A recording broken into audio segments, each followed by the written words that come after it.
Hi everyone! For today's video ay isasama ko kayo sa aking ganap ngayong araw na ito. Andito ako sa lungsod ng Daan Bantayan at papasok ako dyan sa personal collection para mangutang charot.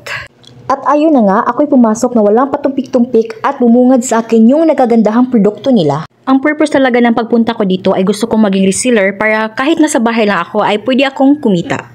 At gusto ko dagdagan yung stress ko sa buhay para pag may nangutang ng product at hindi nagbabayad, hay, tulfo na this, charot lang. At nag-fill up na nga ako dyan ng registration form at ginalingan ko talaga ang paglagay ng buong information sa buhay ko para kung sakaling hahanapin nila ako ay hindi na sila maliligaw.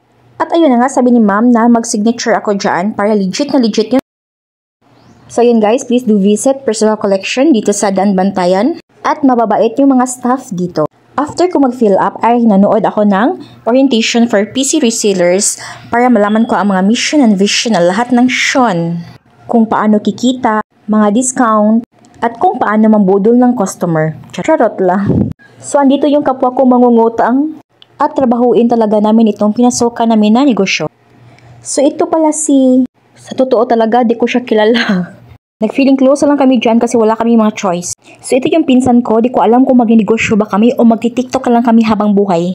Habang busy pa yung cashier ay nagaganda-gandahan muna kami dito. So, ayun, pinopromote namin yung product.